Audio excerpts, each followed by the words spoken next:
Bismillahirrahmanirrahim. Assalamualaikum warahmatullahi wabarakatuh. Kami dari kelompok 8 yang beranggotakan Erlin Tiahesti Masrurah, Hanik Mariatul Khairiyah, dan Oktavia Putri Anjarsari.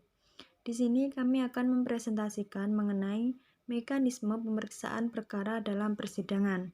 Nah, langsung saja.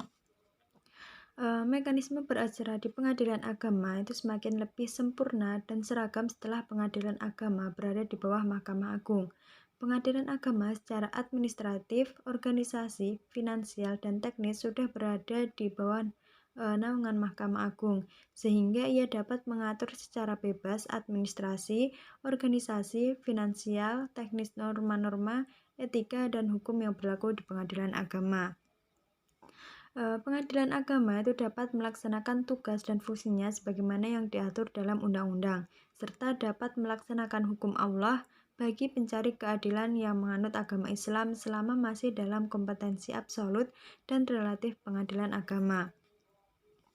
Tahap penyelesaian perkara perdata di pengadilan agama. Secara keseluruhan, proses penyelesaian perkara perdata di pengadilan agama dapat dikelompokkan menjadi 3 tahap, yaitu tahap pendahuluan, tahap penentuan, dan tahap pelaksanaan. Nah, ketiga tahap di atas merupakan satu kesatuan proses di mana tahap satu dan tahap yang lain saling berkaitan. Untuk penjelasannya akan disampaikan oleh rekan-rekan saya. Tahap yang pertama adalah tahap pendahuluan, yaitu tahap yang mendahului sebelum dilakukan pemeriksaan perkara.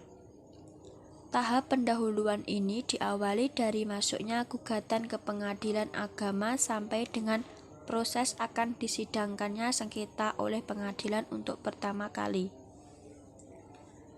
Selanjutnya adalah tahap penentuan, yaitu tahap dilakukannya pemeriksaan perkara oleh pengadilan agama. Dalam tahap penentuan ini, kegiatannya diantaranya yaitu yang pertama, disidangkannya perkara perdata untuk pertama kali. Yang kedua, pencabutan dan perubahan gugatan. Kemudian yang ketiga yaitu mediasi. Mediasi adalah perdamaian. Hakim harus secara aktif dan sungguh-sungguh untuk mendamaikan para pihak. Yang keempat, pembacaan surat gugatan. Pada tahap ini pihak penggugat atau pemohon berhak meneliti kembali apakah seluruh materi sudah benar dan lengkap. Kemudian yang kelima yaitu jawaban. Pihak tergugat atau termohon diberi kesempatan untuk membela diri dan mengajukan segala kepentingannya terhadap penggugat atau pemohon melalui majelis hakim dalam persidangan.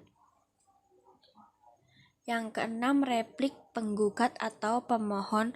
Penggugat atau pemohon dapat menegaskan kembali gugatannya atau permohonannya yang disangkal oleh tergugat atau termohon. Baik, selanjutnya yang ketujuh yaitu duplik dari tergugat atau termohon. Jadi tergugat atau termohon itu menjelaskan bagaimana jawaban yang disahkan oleh penggugat ataupun pemohon.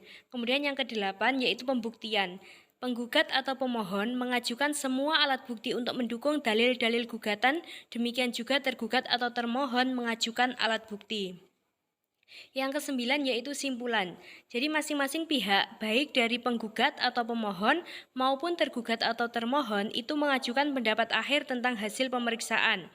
Yang kesepuluh yaitu putusan atau hakim menyampaikan segala pendapatnya tentang perkara dan menyimpulkan dalam amar putusan sebagai akhir dari sengketa yang terjadi antara penggugat atau pemohon dan tergugat atau termohon. Kemudian tahap yang terakhir dalam penyelesaian perkara perdata di pengadilan agama adalah tahap pelaksanaan atau dikenal dengan tahap eksekusi. Jadi tahap pelaksanaan atau tahap eksekusi ini adalah pelaksanaan terhadap putusan hakim yang telah dijatuhkan oleh pengadilan. Sekian yang dapat kami sampaikan. Apabila ada kurang lebihnya kami mohon maaf. Akhir kalam, wassalamualaikum warahmatullahi wabarakatuh.